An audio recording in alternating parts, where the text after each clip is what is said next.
Durante los años 90 escuchamos mitos sobre la historia del término izquierda política. Algunos decían que el adjetivo izquierda venía de la época del Imperio Romano. Según en el Coliseo Romano, la clase pudiente se sentaba del lado derecho y los pobres en el lado izquierdo. Mentira, puesto que los ciudadanos ricos se sentaban en el illum, del latín, que quiere decir la parte baja, y los pobres en el sumum, que es la parte cumbre. Otra versión decía que ser de izquierda era referencia a que tenemos del lado izquierdo el corazón. Ya saben, los luchadores sociales somos puro amor. Y es que la ignorancia y los mitos existen de todos lados, pero hoy la información y el conocimiento corren más rápido.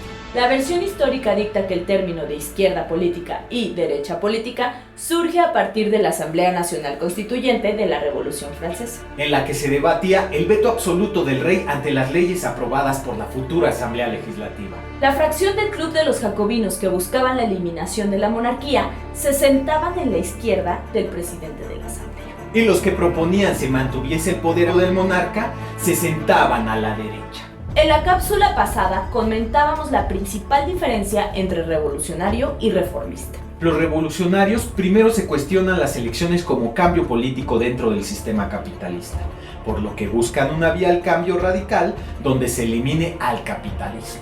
Mientras que los de izquierda reformista consideran que las elecciones libres, transparentes y las reformas constitucionales progresistas son lo primordial, este pensamiento sigue en México a pesar de que las elecciones, por lo menos desde hace 5 sexenios, han sido consideradas como un fraude. Irracional, ¿no? Son 28 años de que partidos de izquierda han fortalecido el voto ciudadano solo para ver sus esfuerzos robados y vendidos ante los intereses del capital y considerando como fraude las elecciones presidenciales. En 1988, Carlos Salinas de Gortari llegó al poder mediante el fraude electoral, la caída del sistema a la hora crítica del conteo de votos para las elecciones presidenciales fue la alerta que presagiaba el fraude en la elección para presidente. Todos los actores de partidos políticos, por excepción los del PRI, usaron la palabra fraude y a pesar de ello siguieron viviendo y trabajando dentro del sistema, aceptando el mandato del presidente impuesto por fraude. Ilógico, ¿no? Muy raro. Pero no parece tan raro cuando analizamos los porcentajes de participación en contexto con el ánimo político.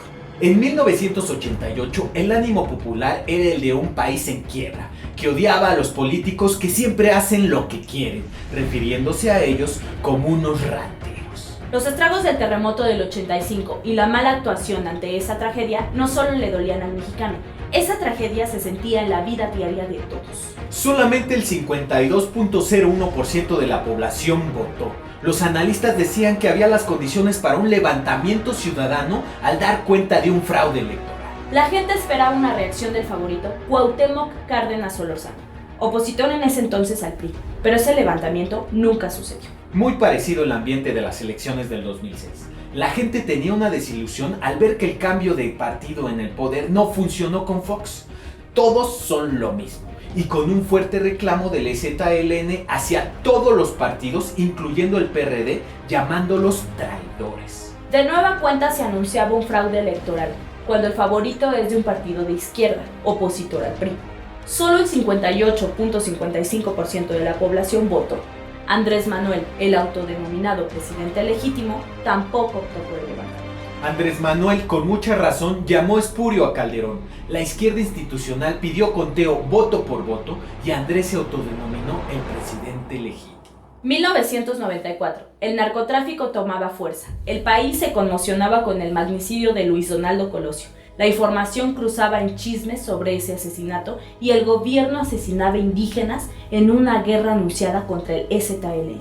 A comparación de 1988, el número de votantes tuvo una baja de 3 millones. Cuauhtémoc Cárdenas va por su segunda candidatura. Solo 34.811.903 votaron. Zedillo queda en la presidencia con su corporativo de sindicatos, su clásica compra de votos en las zonas más marginadas y con una elección ilegal por no llegar al 50% más uno, que es el mínimo para aceptar una votación. Las elecciones del 2012 parecidas al ambiente del 94. El Chapo ya era famoso por sus escapes y el narcotráfico crecía desmedidamente. Había guerra contra el narco, creada por Calderón. Las víctimas eran civiles en zonas rurales. lugares donde posteriormente se gestaran las autodefensas. Históricamente hubo una elevada votación con el 63.14%, es decir, 50.323.153 votantes. Elevados números gracias al candidato de las izquierdas, candidato de la esperanza, Andrés Manuel, y al temor de los jóvenes del 132 por el posible regreso del PRI al poder. Estos incentivaron el voto con una demanda de ser libre y limpio. Salen a la luz pruebas de dicho fraude con videos de compra de votos, urnas infladas y gastos de campaña ilegales. Aún así, Peña Nieto es impuesto. Y de nueva cuenta, a pesar de que las pruebas de las ilegalidades en las elecciones ahora son irrefutables, cada candidato y ciudadano partidista reformista en general, como Andrés Manuel, siguen trabajando dentro del sistema corrupto como si esto fuera normal, negando con palabras al gobierno, pero jugando con las mismas reglas que los corruptos legislan. Es decir, aceptando las votaciones fraudulentas, esta presidencia y sus reformas. Tercera candidatura de Cuauhtémoc Cárdenas en el 2000. La izquierda ya no representaba esperanza, se sabían fraudulentas las votaciones y la gente seguía con el letargo de la devaluación del peso en 1994. Las relaciones de los tratados de libre comercio replanteándose y con próximas elecciones en Estados Unidos donde ganaría un republicano, George. Y con las consecuencias económicas de la privatización parcial de aeropuertos, concesiones mineras, ferrocarriles, satélites, producciones de energía, exploración petrolera y el negocio del gas. Esto durante el sexenio de Zedillo. El único consuelo para los mexicanos es que es la primera vez que se acepta que el PRI pierde las elecciones ante la llamada Alianza por el Cambio, que es una asociación entre el PAN y el Partido Verde, llegando a la silla la nueva generación de presidentes ignorantes y estúpidos. El ánimo de un cambio y con la consigna de usar el voto útil, votar por quien sí puede ganar, para por lo menos tener un cambio de cualquier tipo, logró un aumento en la votación con un 64% de participación, es decir, 37.601.618 votantes. Todo indica que Andrés Manuel López Obrador será el candidato a la presidencia de 2018 de la supuesta izquierda, siendo esta su tercera candidatura. Mucha similitud con la tercera de Cuauhtémoc Cárdenas. La izquierda ya no representaba la esperanza. Se sabían fraudulentas las votaciones y la gente estaba al pendiente de la devaluación del peso ante el dólar en el 94. Hoy casi 20 pesos el dólar. Ahora no hay privatización parcial, sino que la privatización ya está legalizada y en proceso. Y de nueva cuenta las relaciones con Estados Unidos serán con un empresario multimillonario que representa a los republicanos, Donald Trump. ¡Qué pinche casualidad! ¿Será que de verdad la historia es cíclica? ¿Que el pueblo que no la conoce tiende a repetirlo?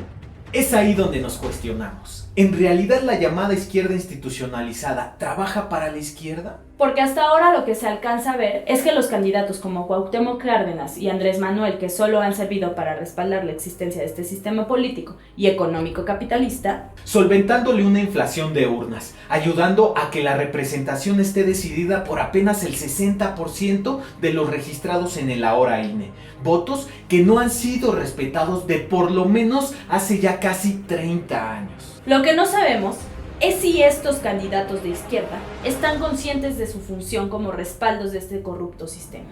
Pero esta vez el escenario tiene una importante variante. Entra una posible candidata a la presidencia de una de las organizaciones que sí ha tenido el valor de enfrentar al PRI y a los malos gobiernos de manera armada. Una candidata a la presidencia de EZL. No han faltado ya las acusaciones alarmistas, falseadas y poco informadas, por parte de intelectuales y comunicadores que viven de los presupuestos de los partidos políticos de izquierda. Han dicho que quiere dividir a la izquierda. La pregunta es, ¿de qué izquierda hablan? Es obvio que estos comunicadores jamás han experimentado en campo los logros de las comunidades zapatistas, la vivencia de las juntas de buen gobierno y los avances sociales que el gobierno no pudo resolverles. Veamos su historia política. El EZLN en sus inicios, con la primera declaración de la Selva Lacandona, emitida en diciembre de 1993, enérgicamente dicen: hoy decimos basta.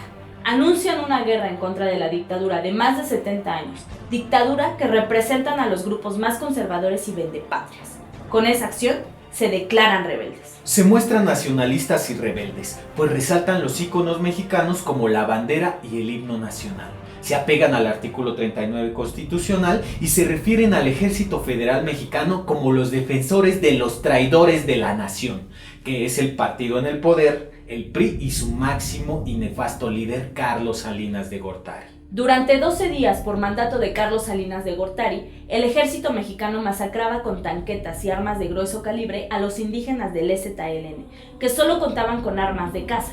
Y en tomas estratégicas, los zapatistas usaron palos de madera que simulaban armas. El 12 de enero de 1994, una marcha multitudinaria con participación de la sociedad civil pide al gobierno y al EZLN la paz en Chiapas.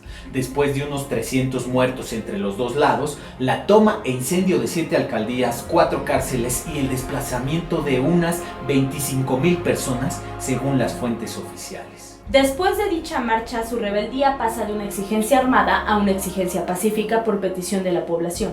Inician diálogo con representantes gubernamentales con los que logran los llamados Acuerdos de San Andrés Larráinzar sobre los derechos y cultura indígena, firmados en 1996.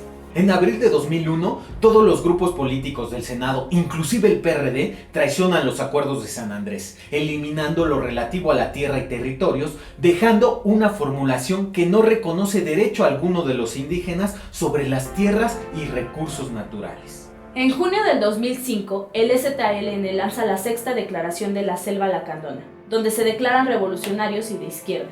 Buscan juntar a los que no creen en las elecciones para que se escuchen entre sí y con ello se haga una nueva constitución, con nuevas leyes que tomen en cuenta las demandas del pueblo mexicano. El viernes 14 de octubre de 2016, durante el quinto Congreso Nacional Indígena, el EZLN anuncia que elegirá a una mujer indígena para que participe en las próximas elecciones presidenciales. Este escenario global del EZ, en el que no tocamos su valiosa transformación cultural interna, se ha llevado a cabo siempre con asedio de paramilitares y confrontaciones violentas con agrupaciones priistas, panistas, del Partido Verde e incluso perredistas. Pugnas en su mayoría por disputas de territorios. En fin, los partidos y organizaciones empiezan a reflejar candidatos. El juego y la pantomima de las costosas elecciones presidenciales están próximas. Según la teoría y las leyes, no debiese importar quién o qué partido quedara en el poder, puesto que la democracia se supone es el gobierno del pueblo, donde los elegidos gobiernan por mandato del pueblo, pero no. En este país, como en muchos, se imponen a gobiernos y gobernantes que no representan los intereses de las mayorías. Si estos partidos que chupan el presupuesto no nos representan, la pregunta es, ¿de qué manera les vamos a dar una lección? Infórmate. Organízate. Acciónate.